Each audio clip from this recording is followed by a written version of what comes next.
किसी ने बड़े कमाल की बात कही है कि यदि आप सही हैं तो आपको गुस्सा करने की कोई जरूरत नहीं है, और यदि आप गलत हैं तो आपको गुस्सा करने का कोई हक नहीं है। हाय गाइस, लिए एक छोटी सी कहानी, ये कहानी सिकंदर महान की, जिसके बारे में उनके लोग कहते थे कि उन्होंने आधी दुनिया जीत ली है, लेकिन सच ये था कि उन्होंने सिर्फ 15% दुनिया ही जीती थी। एक के बाद एक देशों को हराते हुए सिकंदर की सेना आगे बढ़ते हुए नॉर्थ इंडिया तक आ पहुंची थी। और हमारे यहां राजा पोरस के साथ जब युद्ध हुआ तो सिकंदर ने उनसे दोस्ती कर ली। उसे समझ में आ गया कि भारत का पराक्रम कितना ज्यादा है। सिकंदर की सेना की लगातार ये डिमांड थी कि अब वापस लौटा जाए, कब तक युद्ध करते रहेंगे। वो युद्ध कर करके थक चुके थे। सिकंदर ने अपनी सेना की बात को मान लिया और वापस जाने का फैसला लिया। लेकिन सिकंदर भारत से लौटते वक्त भारत के सबसे ज्ञानी पुरुष को, सबसे ज्ञानी व्यक्ति को अपने साथ में ले जाना चाहता था।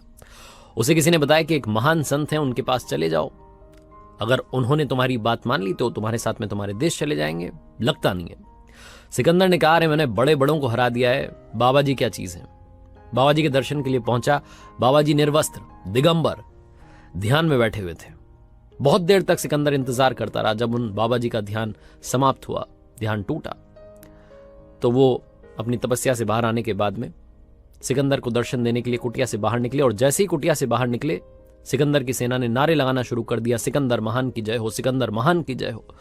बाबा जी ये सब देख करके मुस्कुराए, कुछ नहीं बोले, और वहीं कुटिया के बाहर एक पेड़ था, उसके नीचे बैठ गया आसन लगा करके। सिकंदर उनके पास गया और जाकर के बोला कि बाबा जी, मेरा नाम सिकंदर है, सिकंदर महान, और मैंने ना जाने कितने देशों को, ना जाने कितने राजाओं को हरा दिया है। मेरी सेना युद्ध कर करके थक गई है, अब हम वापस जा रहे हैं। लेकिन वापस जाते वक्त मैं भारत से एक ज्ञानी व्यक्ति को अपने साथ में ले जाना चाहता हूं, और लोगों ने बताया कि आपसे ज्ञानी कोई नहीं है, इसलिए आप हमारे साथ चलिए। बाबा जी ने मना कर दिया कि नहीं, मैं यहां तपस्या करता हूं, ये छोटी सी कुटिया मेरी कुटिया, बस इसके अलावा मुझे कहीं नहीं जाना। सिकंदर ने फिर से कहा कि बाबा जी मेरी बात मानिए, मेरे साथ चलिए, मुझसे बहस मत करिए, मैंने बड़े बड़ों को हरा दिया है, और आप हमारे साथ चलेंगे तो हमारे लोगों का भी थोड़ा ज्ञान वर्धन होगा, उनको भी थोड़ा ज्ञान मिल जाएगा, आप हमारे साथ चलिए। एक बार फिर से उसने रिक्वेस्ट की। बाबा जी ने फिर से मना कर दिया कि नहीं, मैं ये जगह छोड़ करके जा नहीं सकता। सिकंदर को गुस्सा आ गया। सिकंदर ने अपनी तलवार निकाली और बाबा जी की गर्दन पर टिका दी, और उसके बाद में बोला कि बताइए, अब मरना चाहते हैं या चलना चाहते हैं।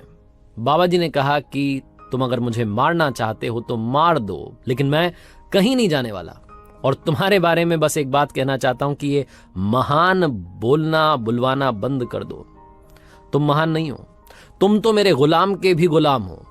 जहां बाबा जी ने कहा, सिकंदर चौंक गया, आश्चर्य में पड़ गया। उसने पूछा कि क्या गुलाम के गुलाम क्या? मुझे आज तक किसी ने गुलाम नहीं कहा, मैं महान हूं, और कौन सा गुलाम जिसका मैं गुलाम हूं? तो बाबा जी ने कहा कि मेरा गुलाम है गुस्सा।